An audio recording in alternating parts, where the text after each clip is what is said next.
everybody, time for my favorite video to film. I love filming book hauls. They make me so happy. Oh Christmas tree, thy leaves are so unchanging. Hello everyone and welcome back to my channel. My name is Renee. If you're new, welcome to our channel. Today's video is going to be a New Year's reading list. This is going to be my winter reading list. I generally do, actually I always do these book reading lists every single season of the year. If you guys want to follow along with me and read along with me, I have a Goodreads account. Follow me on there. It's just at Renee Amberg, and I post all the books that I'm currently reading, the reviews of the books that I'm reading, all that fun stuff. So I went over to Barnes and Nobles. I loved doing this. I usually like pick up my books on Amazon, but something about like going to the actual physical bookstore and like picking out your books is just very therapeutic, and I really enjoyed it. So I'm gonna go ahead and start with December. For the month of December, if you guys watch my fall reading list, you probably already know the books that I'm going to be mentioning because I have been behind on my reading. I've been super busy, so I haven't had time to read through my books, and I don't want to like rush through them. This one especially because it's such a good read, I've heard, and you can learn a lot from it. So the first nonfiction book is going to be Can't Hurt Me by David Goggins. So basically this guy is an absolute superhuman. He is the only man in history to complete elite training as a Navy SEAL, Army Ranger, and Air Force Tactical Air Controller. He went on to set records and numerous endurance events, inspiring Outside Magazine to name him the fittest real man in America. He has like this theory of the 40% rule of his story and how you can push past pain, demolish fear, and reach your full potential. He talks about self-discipline, mental toughness, hard work. He's been through poverty, prejudice, physical abuse, and has literally turned himself into a freaking robot. I want to freaking learn at least just like 1% of how he thinks and how he pushes himself, because I feel like that would bring me to my potential. I don't want to go run like a Navy SEAL thing or whatever he did, but I definitely want to understand how he thinks and how he kind of defied the odds and mastered his mind. This is going to be the nonfiction for December. All of the books that I mentioned to will be linked in the description box if you guys want to get them yourselves. That was on my list for this year, but unfortunately I'm going to have to just put it into my reading list, as well as this one, which is a fiction book. This is 5 Feet Apart. I'll read the back to you guys. It says, "Can you love someone you can never touch?" This is actually a movie with Cole Sprouse. I think it's Cole Sprouse, one of the Sprouse brothers. Stella Grant likes to be in control, even though her total out-of-control lungs have sent her in and out of the hospital most of her life. What Stella needs to control most is her distance from anyone or anything that might pass along an infection and jeopardize the possibility of a lung transplant. 6 Feet Apart, no exceptions. The only thing Will Newman wants to be is in control of getting out of this hospital. In 1 week, he'll turn 18, and then he'll be able to unplug himself from all the machines and actually go see the world. Will's exactly what Stella needs to stay away from, but now 6 feet doesn't feel like safety. It feels like punishment. What if they could steal back just a little bit of the space their broken lungs have stolen from them? Would 5 Feet Apart really be so dangerous if it stops their hearts from breaking too? So it's a love story, and it kind of reminds me of like, what's the one with, oh my god, what's it called? Oh my god, I'm drawing a blank. The one where they're like in the hospital and they fall in love. Oh my god. With the girl from that one movie, The Fault in Our Stars. That's what it reminds me of. So yeah, those are my books for December. Again, if you followed my fall reading list, I'm sure you guys saw this already. So now diving into January. For my nonfiction book, I picked up Maybe You Should Talk to Someone by Lori Gottlieb. It says, one day Lori Gottlieb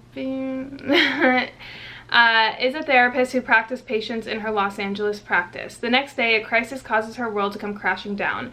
Enter Winwell, the quirky but seasoned therapist, in whose office she suddenly lands. With his balding head, cardigan, and khakis, he seems to have come straight from Therapist Central casting. Yet he will turn out to be nothing but. As Lori explores the inner chambers of her patients' lives, a self-absorbed Hollywood producer, a young newlywed diagnosed with a terminal illness, a senior citizen threatening to end her life on her birthday if nothing gets better, and a 20-something who can't stop hooking up with the wrong guys. She finds that the questions they are struggling with are the very ones that she's bringing to Windwell. With startling wisdom and humor, Lori invites us to her world as both clinic and patient, examining the truths and fictions we tell ourselves and others as we teeter on the tightrope between love and desire, meaning and mortality, guilt and redemption, terror and courage, hope and change. So it's basically like a therapist going to therapy, but she's also a therapist. So I found that like super interesting, and I'm very curious. So yeah, it's also a relatively new book that I came across that I wanted to read, and I saw it there, so I was like, hell yeah, I'll pick it up. Okay, so as for my fiction, we have a Stephen King book, The Institute. I'm actually getting this book for my mom for Christmas, so I kind of want to read it along with her. And I read a Stephen King book this October, but it wasn't my favorite, so I kind of wanted to read like some of his new stuff, and I read The Outsider, and I really, really enjoyed it. So it says, in the middle of the night, in a house on a quiet street in suburban Minneapolis, intruders silently murder Luke Ellis' parents and load him into a black SUV. The operation takes less than 2 minutes. Luke will wake up in the institute in a room that looks just like his own, except there's no window. And outside his door are other doors, behind which are other kids with special talents, telekinesis and telepathy, who got to this place the same way Luke did. Kalisha, Nick, George, Iris, and the youngest of them, 10-year-old Avery Dixon, they are all the front half. Others, Luke learns, graduate to back half, like the Roach Motel, Kalisha says. Kids check in, but they don't check out. And this most sinister of institutions, the director, Mrs. Sigsbee, and her staff are ruthlessly dedicated to extracting from these children the force of their extra normal gifts. There are no scruples here. If you go along, you get tokens for the vending machines. If you don't, punishment is brutal. As each new victim disappears to back half, Luke becomes more and more desperate to get out and get help, but no one has ever escaped from the institute. So that seems really interesting, and the cover kind of looks really creepy and cool as well. What a way to start the new year, right? I don't know, I just like something about Stephen King books and Stephen King in general just makes me feel homey. I know they're like creepy and eerie, but my mom, I grew up with her reading Stephen King all the time. She has like a collection of Stephen King books, and then my dad, who's like a movie fanatic, is obsessed with Stephen King, so it's a way that I can kind of like bond with my mama. And then comes February. So I have, for the nonfiction, I wanted something a little bit more light. Picked up Kevin Hart's I Can't Make This Up Life Lessons. I've heard this is a really funny story. So it says, Kevin Hart was born in an accident, unwanted by his parents. His father was a drug addict who was in and out of jail. His brother was a crack dealer and a petty theft, and his mother was overwhelmingly strict, beating him with belts, frying pans, and his own toys.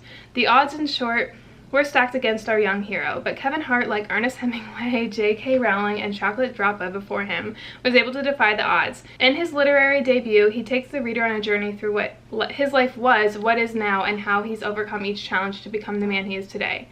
That happens to be the biggest community in the world, with tours that sell out football stadiums and films that have collectively grossed over $3.5 billion freaking dollars. He achieved this not only through hard work, determination, and talent, but through his unique way of looking at the world. Because just like a book has chapters, Hart sees life as a collection of chapters that each person gets to write for him or herself. I love Kevin Hart, and I think it will be a really funny but also motivating book to read in February. And then I have my fiction book, An Anonymous Girl. Again, this is a relatively new one that I've heard really good things about, so I picked it up. It says, looking to earn some easy money, Jessica Ferris agrees to be a test subject in a psychological study about ethics and mortality. But as the study moves from the exam room to the real world, the line between what is real and what is one of Dr. Shields' experiments blurs. Dr. Shields seems to know what Jess is thinking and what she's hiding. Jessica's behavior will not only be monitored but manipulated. Caught in a web of attraction, deceit, and jealousy, Jess quickly learns that some obsessions can be deadly. There's like a shocking twist I heard, so you guys know me and my shocking twists. I feel like last year I read so many different books, and I kind of just compiled it all into a short amount of time, and I had time on my hands, but this year I feel like I'm not going to have as much time. So I'm going to be doing six books per season in this upcoming year, and try my best to knock out as many books as I can. These are pretty hefty books as well, so I think like taking my time and stuff and reading them is going to really be more relaxing than blowing through a whole bunch of books in the new year. If you guys want to read along with me, let me know. I'll be reading them in that order, so again, follow me on Goodreads if you guys do, and then talk to me and communicate with me if you finish. Tag me, all that fun stuff. Thank you guys so much for watching this video. I hope you guys enjoyed it. Give it a thumbs up if you did, and I'll see you guys all in tomorrow's video. Bye guys.